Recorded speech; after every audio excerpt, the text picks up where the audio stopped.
Well, we'd like now to move to our topic of discussion today, which is the Dandora Stadium, and thereafter also talk about the FKF.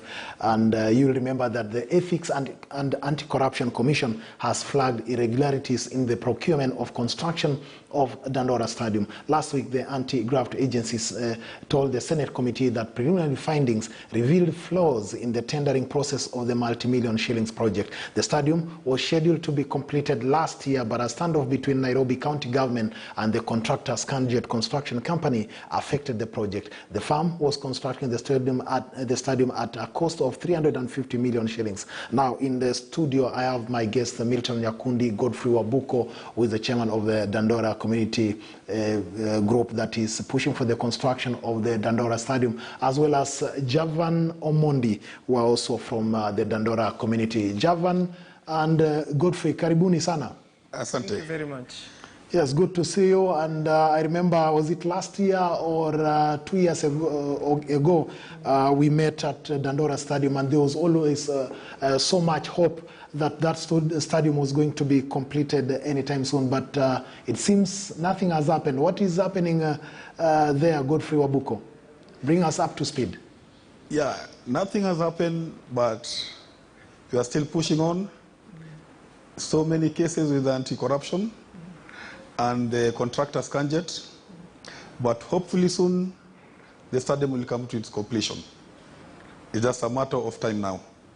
Yes, Javan, is that the hope that Godfrey is expressing? Do you see that happening? Because the last time you were telling us that it's about to be, commissioned, to be opened, and nothing has happened. Javan. I think the hope to open the Dandora Stadium has always been alive and is still alive, because we, the people from Dandora and the sports fraternity, believe and want to see this through. However much there's been so much challenges in terms of accountability, reporting back to the communities and also the sports fraternity, because there's much that came up before the completion, as there was issues that were raised, and it's 3 years down the line and nothing much has happened. However much we believe and want to see the stadium opened, it is our call and plea and push that it happens in the earliest time possible. Earliest time possible. Milton Nyakundi, you'll recall that just over the weekend, the Confederation of African Football banned actually the use of Nyayo Stadium as well as Kasarani Stadium because it doesn't meet the standards, the specifications that they set. Now, we have on the one hand our own internal stadiums, like now the Dandora Stadium. Is it that we can't get things right, Milton? Well, first of all, I think, Robin, we need to make a distinction between the standards expected of international facilities like Nyayo and Kasarani. But I think also, even as we talk about it, there is also, from a CAF perspective, I've looked at the report that was, apparently relied upon to quote-unquote ban Nyayo and Kasarani. I don't want to get into the politics because you and I have had this discussion off-air, but it is very unfortunate that we are having some individuals, out of being asked to account for what has been given to them, they are now, going against their own country and even using people who have been accomplices with them to try and hit out at government. But I think, be as it may, we have good facilities. Nyayo and Kasarani, there is no doubt in my mind that they meet international standards. Some of the issues that are being raised are match day protocols, which really cannot be premised upon which somebody would say that Nyayo cannot, Nyayo and Kasarani cannot host international matches. For Dandora, I think it is very unfortunate. I was looking at the report by the EACC to the Senate.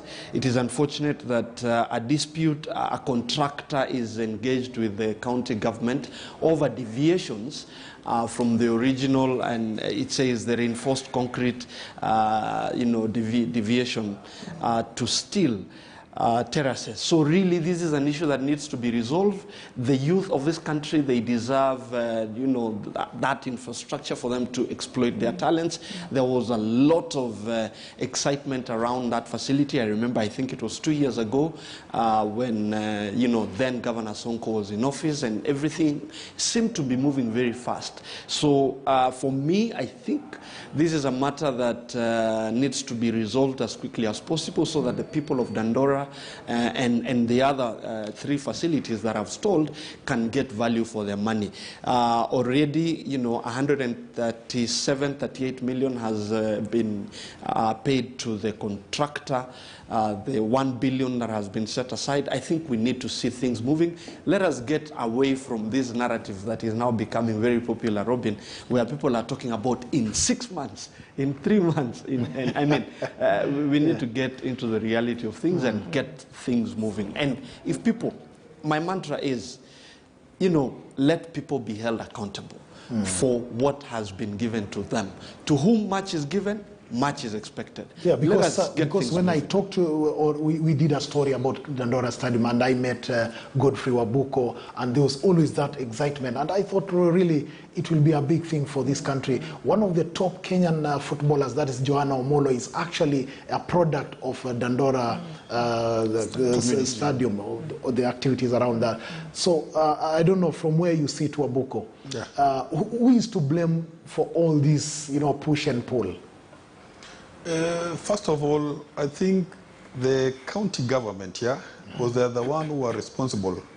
They came and they told us about they'll do us a new stadium, and we were very excited. So when they came, we asked for the BQ, because we wanted to know really what is in the BQ as the people of Dandora. Yes. But the works, when it started, everybody was excited, everything was good.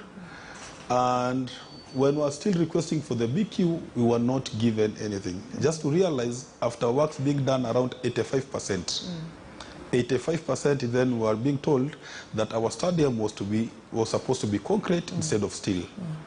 So is when we started our march to those offices. If the stadium was supposed to be concrete, and it's now almost 85%, who was in charge of the payments? Who was responsible? Just to come and tell us the stadium will get stalled because the BQ, the material being used, it is not which is in the BQ. So our issue was, when EACC visited Dandora, they came, they brought people from the Ministry of Public Works to check if the stadium can handle the capacity that it was supposed to be. Because Dandora Stadium is supposed to hold around 3,000 people. And there is a finding that we need to get from the EACC, especially through the Ministry of Public Works, who came and who are doing the investigation. But till today, we have never gotten anything from the EACC. Right now, when we go to the EACC, they tell us that they have not stopped Dandora Stadium from construction. And when we go to county government, they tell us EACC should give us a report a report telling them that they have been cleared to continue with the works. So nobody wants to either get involved with what is going on because of the either shoddy work or the misappropriation of funds, something like that. But what I know, the report is out. And if there's something to be done, 3 years now, Robin Toskin, you can imagine, 3 years without football in Dandora. And Dandora is a hub of talent. Right now, as we speak, so many young boys, as you know also with the community, are back in the crime. We have tried our level best. There's a time when we organized a demonstration. There's a time when the president was coming to Dandora. We told him about our issues, and he gave orders.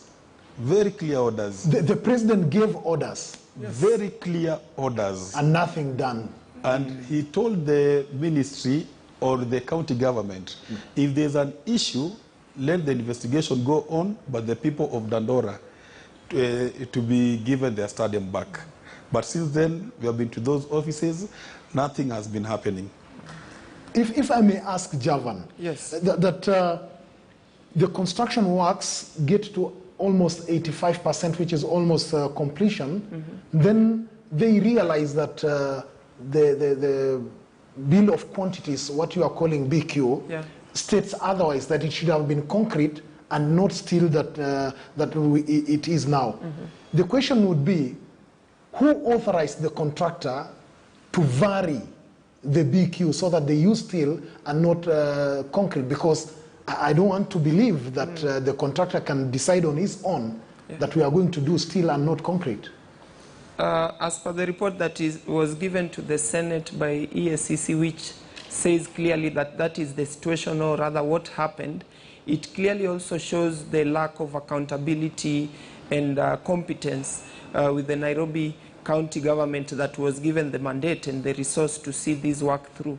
Because as people of Dandora, we knew what was set aside to set up the field. We knew the timelines that were supposed to be there. We knew who was in charge, and we also gave them the power and respect to do their work. But when work is done past 50% and it's going in a particular direction, then when it's about to be finalized, we see that the report says that this is not what was supposed to be. Then there's malice, or rather there's some works behind scene that is not right, because the communities know, and as usual, we are all taxed, and we are taxpayers whose resources are on the line to develop our infrastructures. And as Godfrey just said, our people are suffering, our business communities are suffering, our sports. And we know sports for us has been like the biggest non-formal way of earning employment, because also the formal space is not big enough to take these people up, or rather the population that is continuously growing. Sports and arts is that particular space. So when this match happens without notice, and we are told this, only what we see as people from the community's point of view is that there is hands at work. Someone is trying first to run away with public resources, or rather use them wrongly, and now stalling this work because it was noticed. But also a big question that we have, if it was noticed that this is the wrong works that has been done, no one has been brought to books, or rather to account, because then we don't need to stop because someone slept at work while we are suffering. When we say loss of money, it's not only loss of money in terms of what was set aside, what was supposed to be done and what's not done, but also when our grounds are closed and we can't have our children, our youth playing there, our business going, we've lost millions and we are still losing millions. So this calls for urgent action.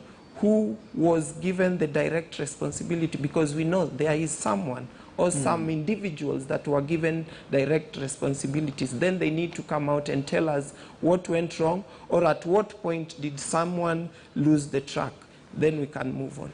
Milton, you know what I'm getting here is that sports is a jungle where anyone can just come in and do his haste and disappears and nothing is done, because clearly the community, the Dandora community are saying that the president, Uhuru Kenyatta himself, was there and he gave out firm instructions and nothing has been done, Milton.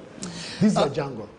It's the sad state of affairs, and I think it's not just the county government of Nairobi, but I think if you look across all the other counties, there is a very serious misnomer in terms of how we are managing our sports infrastructure. Because on the one hand, you have this as a national function, where you have Sports Kenya managing Kasarani and a few other stadia. Then on the other hand, you have counties, because sport is a devolved function, and you have all these counties running all over the place, and there is no standard reference or centralized operation, and that is the problem. I mean, you've heard of stadia that are being built for the last 10 years. A case in point is what we've had in Embu. You've heard of stadiums that are being done in West Pokot, and I mean, you go to the ground and you find nothing. You find nothing. I've actually, Milton, let me catch you short on that. We've actually rejected some of the stories. The stories come to our sports desk that such and such county is now commencing works on a stadium, and then you go on the ground, Milton, you don't find anything. And that is what I'm saying. Really, we have to find a way of holding people accountable. And I've given an example of, I think, Embu Stadium, that apparently the plans were there and we were told it is a 40,000-seater capacity stadium. Nothing has ever happened since, and I'm not pointing an accusing finger at the leadership of the governor, but really things must be moving and serious questions must be asked. Money is being appropriated every financial year by these counties, and at the end of the day, nothing is happening. And give credit. I think the Ministry of Sports in the last 1 year or so, just over that, has done a bit to make things move. And you and I know, we've seen reports from the sports fund, and you can see some work has started moving. What we need to do is, like Javan and Wabuko are saying, let those facilities that are stalled, a decisive administrative move needs to be made. You cannot close a stadium infinitum. Something needs to be done. I mean, come out and say government money has been sunk into it and open the facility because there is uncertainty, so that the youth can continue using the facility as is, pending those decisions. But right now, if the youth are not enjoying their football, you have closed the only facility that they have. Surely, what do you expect them to do? And that is where I would like to ask both Javan and Godfrey to tell us. We have a senator in this town, that is Senator Johnson Sakaja. What is his role? Has he taken interest in what is happening there? Because I saw the other day when EACC appeared before the Senate Committee on Social Welfare. Is the senator doing anything about this? And also the governor. We know the governor's office had the issues until the other day when Kananu has now been installed. Is the senator working or looking at what is happening? Okay, for the senator, we have tried and visited his office. And at the moment, he's really pushing for the works to be complete. And you know what? The only difference for Dandora Stadium is the concrete. But the works done is one of the, I tell you, it's one of the best stadiums we have in Nairobi right now. And it can be one of the best legacy for this government. But at the moment, for Sakaja, is really pushing, because we told him our problems, and he came and he saw how our boys and the young girls and the business, nothing is going on in Dandora right now. So we hope maybe in the next 1 month, if they are serious with the report, works will start in Dandora Stadium. Javan, do you still hold on the same hope? Yes. The one thing I'll say about Senator Sakaja is that he's been involved. We've had very, very, very many conversations, and these are both formal and non-formal, because he's available in our social platforms. We've had meetings, we've had sports representatives from Dandora visit him, and he's been giving us feedbacks. The thing that we constantly ask of him, and also with the powers that he has, is to fast track this particular conversation, so that we don't just sit on the periphery and wait to see what is happening. But I'll say again, he's been involved, and I personally appreciate, because also he has the background of sports and arts, so rather he understands and has the feel of what this can do to our youths and what space it occupies, first in terms of keeping us healthy and focused. For Governor Kananu, there's been lots of problems, and I remember the last time we were at the county government offices for this particular conversation, she was not able to do things as is expected of her, because powers was still not vested in her. There are some things that she couldn't run. So we hope now that systems are running, we will see her effort, and also hope that she will also give much of her time to this particular conversation. Yes. Now, Milton, it's all a question of accountability, and we've just heard, and I think we should move to our next discussion, because it cuts across even what is happening at Dandora, because we are told that a team from the Office of the Sports Registrar is expected to inspect the Tribal Football Kenya Federation accounts that are held in one of the facilities along Thika Road. That exercise is expected to start at 9 a.m. and this follows an audit that was ordered by the Sports Ministry to ensure that they unravel some of the claims against some of the FKF officials who are alleged to be withdrawing or siphoning off the money from the Federation into private accounts. It's a question of accountability. And when I hear that the Office of the Registrar has now moved in, does it give you hope, Milton, that finally some action could be taken? Of course it does, Robin, and you're aware that I filed these complaints with the Banking Fraud Investigations Unit, and I also did a letter to the Sports Registrar on 10th of June last year, requesting that they invoke Section 52 of the Sports Act to order an inspection. I'm glad that after 15 months or so, finally the wheels of justice are moving. The CS has done the right thing in terms of making sure that the powers that be or have been at FKF are brought to book. There is overwhelming evidence, and I believe, just like I pointed out earlier, that Thika Road, that particular branch of the bankers of the Federation is where all the sins have been committed, and the transgressions will finally be exposed. It is so sad, and I want to speak this directly to the advisors and the person of the, occupant of the presidency of the Football Kenya Federation, that it is very, very unfortunate. We've seen for the past, 4 or 5 days, hashtags that they are sponsored, trying to attack the PS and the CS and trying to suggest all manner of things.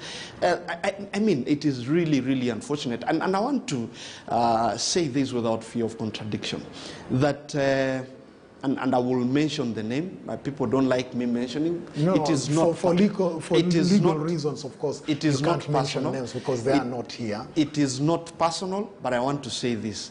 It is a very, very simple question that is being asked by the Kenyan people. Account for the money that we have given you.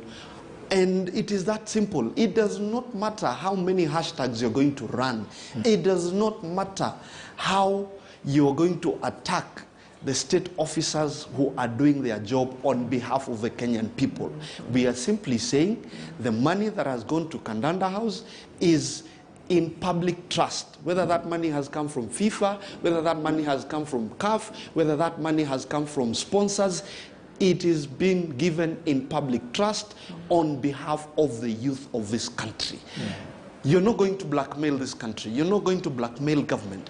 And Waziri, and the PS, and the Sports Registrar, please stay put. Hold on to your ground as you demand for accountability for every penny that has gone to Kandanda House. And once you're done with Kandanda House, please move to the other federations.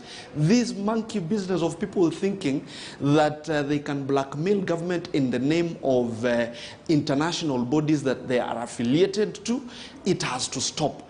Kenyan law has to take precedence over those international statutes. And I want to refer to a High Court ruling that was issued by Justice Pauline Nyamoya to the effect that FIFA and other organizations are not states, and therefore those statutes do not form part of the Kenyan law by dint of Article 2, Subarticle 6, I think 5 or 6 of the Constitution of Kenya, that says international treaties form part of Kenyan law.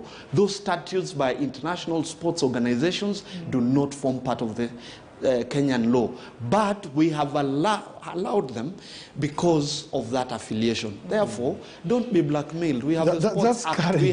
We have the Kenyan laws that apply. If you're given money, that money is accounted for under the Public Finance Management Laws and Chapter 12 of the Constitution of Kenya. You can jump to the high heavens, but we are asking, account for our money. In the same way, Godfrey Wabuko and also Javan have really come out courageously so to say that, hey, we need accountability. There is a stadium that was promised in the name of the Dandora people, and they've really stepped up and said enough is enough. We want EACC to come out clean as to how far they've gone in their investigations.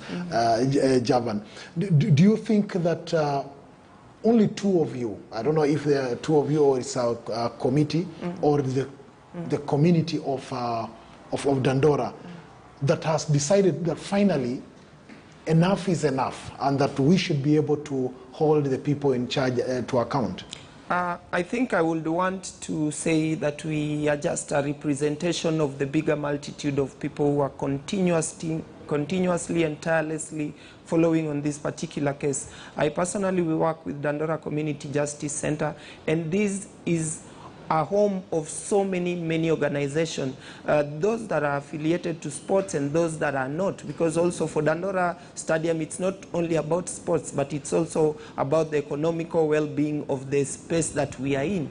The stadium around it had so many businesses that were closed down simply because it was being constructed, and what was to come out of that was that a catalyzed space for business for these particular people who as of now cannot put up their business again, and over time they don't know what's coming up. Secondly, Dandora Stadium was to host so many tournaments that also touch so much past Dandora, Korokocho, Lakisama, Kayole, Kariobangi, and it's a home of thousands of people. We are just a representation, and when we went to Buddy's office before we knew how the devolution, or rather where sports was, when NMS was set, we were represented, and we had a multitude of people who walked to Buddy's office just to show how much we are united, but also to show how much we are given responsibility as people, because as of today we have been sent here to represent the people's voice, to represent the people's need, and maybe next time it will be somebody else sitting on this particular seat to say the same things, because what we need is development for our people, and we want to be as free as possible economically. We don't want to say tunamngojea mheshimiwa ama we are waiting for someone to come and give us work, because we know it is there available and should be used as it is. Milton, you must really admire the courage of these two youth from Dandora, Godfrey Wabuko and also Javan Omondi. And the question that keeps coming up is that, yes, we have youth like the two of them who are standing up for that social justice. Yet within FKF itself, the NEC has been silent. The branch chairman of Football Kenya Federation has been silent. It has now come back to you as a journalist to speak up for them. Why? And it's really unfortunate, and this is the premise upon which I am calling on the Kenyan people, that it is time for us to raise our voices and hold people accountable. It is very unfortunate, like you're saying, you know, that the two gentlemen are the ones speaking about this. It is the youth that are coming out. It is very unfortunate that I had to drop the pen and the microphone to now agitate for the issues that we are agitating. But what does this then mean? We need to get more voices. We need to get more people. Where are the former players? Where are the coaches? Where are the people who speak for the people, the elected leaders, member of the county assembly, irrespective of the place? It is not just Dandora, but across the country. We must be able to come out and say adherence to the rule of law, giving value for public money is not an option. It is the basic minimum that the Kenyan people are entitled to. It is the basic minimum that the Kenyan youth are entitled to. And it is an appeal to the powers that be, even to the head of state. He needs to come out and speak. Of course, we know that when the cabinet secretary and the PS are acting, they're acting on instructions of the president. But we are also asking Mr. George Kinoti at DCI, Mr. Haji Nurdin, the ODPP, it is not optional anymore, and we need to hear you. And Mr. Kinoti, I'm grateful that you've been able to respond to some of the messages that we have sent to you. Mr. Haji, for the sake of the Kenyan youth, please ask for that file from Kiambu Road. Mr. Kinoti, the director at BFIU, we are calling that you take decisive action. And if this is what it will take, if the issue of football is what it will take for perceived differences between certain officers or officers, please do it for the sake of the Kenyan youth. Mr. Haji, you've been able to secure conviction for former CS Wario and others who were culpable for the Rio Olympic scandal. Please do it again for FKF, because the evidence, and we are not saying anybody is guilty, because the presumption of innocence until proven guilty applies. And everybody, as the law says, I think as Article 27 of the Constitution, everybody has and deserves fair treatment before the law. And that is what we are saying. We hope please, the that will powers that happen. be, come out and say we have nothing to hide. And the courts, the trial courts will, get you justice. But as long as you're hiding and sponsoring hashtags, my friend, it does not matter how many you're going to sponsor. Thank you, Milton. The rest of us, like my two brothers from Dandora, we will rise up and speak against it and say, please stop that mediocrity. Time to rise and adhere to the rule of law. And that is where that's where we want us. I want us to end this discussion. But just one word from Godfrey Wabuko. Yeah. Is this message? Should this message get to EACC and ensure that they complete this investigation? 10 seconds. Definitely. And in fact, there was a time when we were officially opening Dandora Stadium. If you can remember, the community were very tired, and it's just one call from the office of the county that stopped us not to do the grand opening ceremony. And if they take time, sometimes we'll say enough is enough. Thank you very much. Yes. I've been speaking to Javan Omondi, community member of Dandora Stadium, and also Godfrey Wabuko, as well as Milton Nyakundi. And for your information, anytime from 9 a.m. This morning, the Office of the Register of Sports will be moving in to inspect FKF accounts, and we hope to bring you that story as it will be developing. We've already dispatched our people to see what is going on the ground.